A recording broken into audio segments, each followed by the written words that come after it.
ವರಮಹಾಲಕ್ಷ್ಮಿ ಹಬ್ಬದ ಹಿಂದಿನ ದಿನವೇ ನಾನು ಪೂಜೆ ಪಾತ್ರೆಗಳನ್ನೆಲ್ಲ ತೊಳೆದಿಟ್ಕೊಂಡು ಪೂಜೆಗೆ ಬೇಕಾಗಿದ್ದ ಸಾಮಗ್ರಿಗಳನ್ನೆಲ್ಲ ಜೋಡಿಸ್ಕೊಳ್ತಾ ಇದ್ದೆ. ಹಾಗೆ ಗಂಧ ತೆಗಿತಾ ಇದ್ದೆ. ನನ್ನ ಮಗ ಬಂದು ನಾನು ಗಂಧ ತೆಗಿಬೇಕು ಅಂತ ಅವನು ಬಂದು ಗಂಧ ತೆಗಿತಾ ಇದ್ದಾನೆ.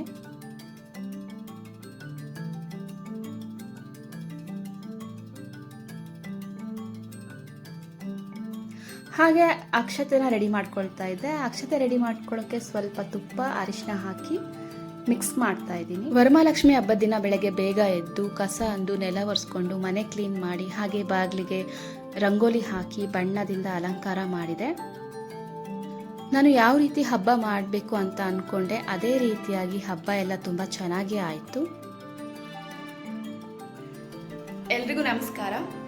ನಾನು ವರಮಹಾಲಕ್ಷ್ಮಿ ಹಬ್ಬನ ಈ ಥರ ಮಾಡಿದ್ದೀನಿ.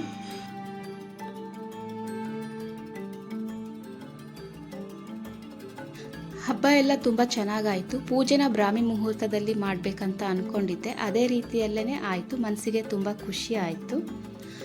ಹಾಗೆ ಪೂಜೆ ಎಲ್ಲ ಮಾಡಿ ಆದಮೇಲೆ ನಾನು ಎಡೆ ಮಾಡೋಕ್ಕೆ ಪಲ್ಯ, ಕೋಸಂಬರಿ, ಚಿತ್ರಾನ್ನ, ಪುಳಿಯೋಗರೆ, ಹೋಳಿಗೆ, ಅನ್ನ ಹಾಗೆ ಹಪ್ಪಳ ಇದೆಲ್ಲದನ್ನು ರೆಡಿ ಮಾಡಿಕೊಂಡು ಎಡೆ ಹಿಡಿದೆ.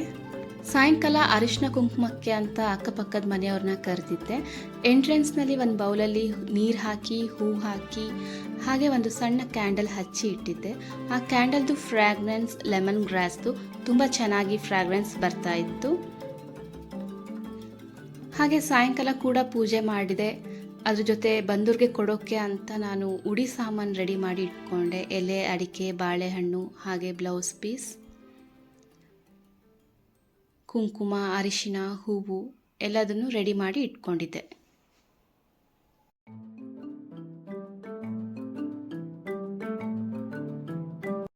ಹಬ್ಬ ಎಲ್ಲ ಆದಮೇಲೆ ನೈಟ್ ಟೈಮ್ನಲ್ಲಿ ಮೇನ್ ಲೈಟ್ ಆಫ್ ಮಾಡಿ ಯಾವ ರೀತಿ ಕಾಣಿಸುತ್ತೆ ಅಂತ ನೋಡೋಕ್ಕೆ ನಾನು ಲೈಟ್ ಆಫ್ ಮಾಡಿಕೊಂಡು ಸ್ವಲ್ಪ ವಿಡಿಯೋ ತೊಗೊಂಡೆ, ಅದರದ್ದೊಂದು ಗ್ಲಿಮ್ಸ್. ಸೊ ಲೈಟ್ ಆಫ್ ಮಾಡಿದಾಗ ಬ್ಯಾಕ್ಗ್ರೌಂಡಲ್ಲಿ ಹಾಕಿದ ಸೀರೀಸ್ ಲೈಟು ಎದ್ದು ಕಾಣಿಸ್ತಾ ಇತ್ತು. ಸೊ ಲೈಟ್ ಆಫ್ ಮಾಡಿದಾಗ ಈ ರೀತಿ ಚೆನ್ನಾಗಿ ಕಾಣಿಸ್ತಾ ಇತ್ತು. ಈ ರೀತಿಯಾಗಿ ನಾನು ವರಮಹಾಲಕ್ಷ್ಮಿ ಹಬ್ಬನ ಸೆಲೆಬ್ರೇಟ್ ಮಾಡಿದೆ. At the end of the day ನನ್ನ ಗೆಟಪ್ ಈ ರೀತಿ ಆಗಿತ್ತು, ಫುಲ್ ಕುಂಕುಮ ಅರಿಶಿನ ಇಂದ. ಈ ವಿಡಿಯೋ ನಿಮಗೆ ಇಷ್ಟ ಆಗಿದೆ ಅಂದ್ಕೊಳ್ತೀನಿ. Thank you.